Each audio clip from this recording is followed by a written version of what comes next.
Nos organisations appellent à participer aux mobilisations syndicales pour donner au 1er mai 2020, Journée internationale de lutte des travailleuses et travailleurs, un écho tout particulier dans le contexte de crise sanitaire.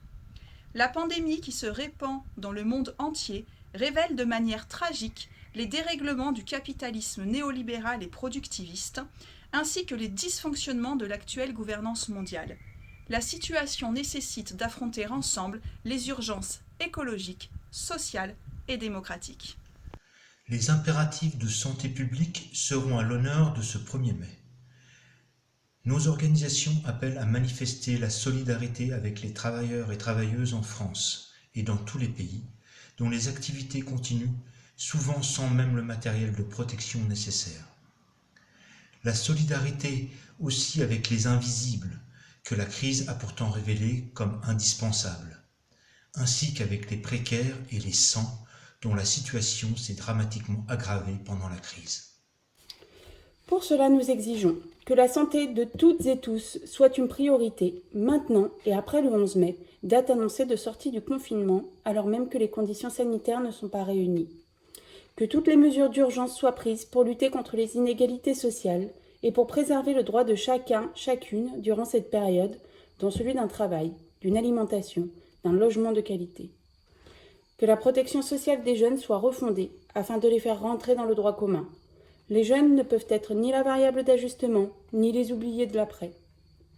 Que la lutte contre le changement climatique et la protection de la biodiversité soient des priorités pour le plan de relance de l'économie, à la mesure de l'urgence climatique. Et avec les populations des pays pauvres, premières victimes des dérèglements climatiques, touchées par la crise sanitaire, alors que le système de santé et leurs services publics sont encore moins préparés que le nôtre à faire face à cette pandémie sous la menace de crise alimentaire émergente, passant en premier lieu par l'annulation de leurs dettes extérieures et le versement de financements additionnels d'urgence.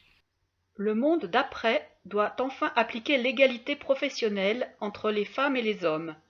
Ce sont souvent des femmes dans l'ensemble du secteur de la santé et du social, dans les services publics, dans les commerces, dans l'agroalimentaire, qui ont sauvé des vies, ont permis de nous alimenter, ont assuré des missions de protection de la population et ont permis à notre pays de tenir alors qu'elles sont toujours bien moins payées que les hommes. Il est temps de reconnaître leur investissement. Le monde d'après ne doit pas non plus se solder par de nouvelles régressions des droits démocratiques.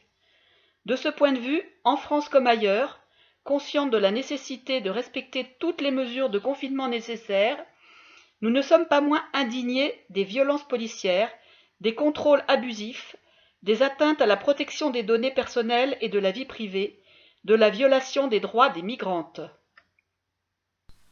Lors de ce 1er mai, nous manifesterons aussi pour exiger un plan de relocalisation solidaire et écologique des activités de l'industrie, de l'agriculture et des services.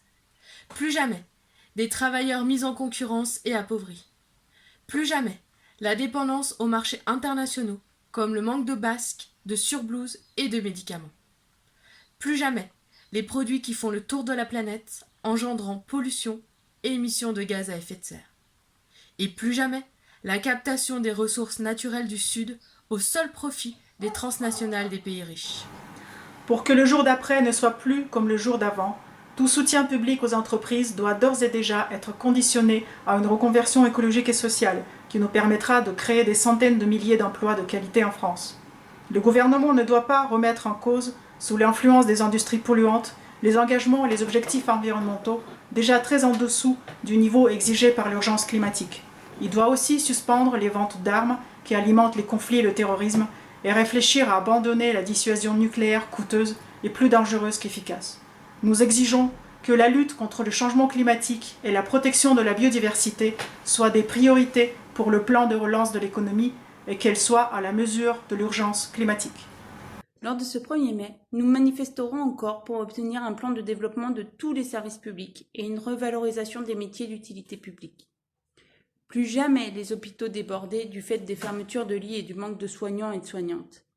Plus jamais d'une recherche publique manquant de crédit. Plus jamais de services publics exsangues. Plus jamais des EHPAD délaissés. Plus jamais des personnes sans revenus et en précarité alimentaire. Plus jamais de fausses excuses quant au manque de budget public pour les financer, alors qu'une fiscalité plus juste, y compris sur la fortune, le patrimoine, une véritable lutte contre l'évasion fiscale et la transformation de la dette publique en dette perpétuelle à taux zéro par la BCE en donnerait les moyens. Même confinés, manifestons toutes et tous le 1er mai, depuis chez soi, avec des pancartes, banderoles ou en envahissant les réseaux sociaux. Rendons visible, exprimons ce que nous voulons en France comme ailleurs, un changement de cap pour un futur écologique, social, féministe et démocratique.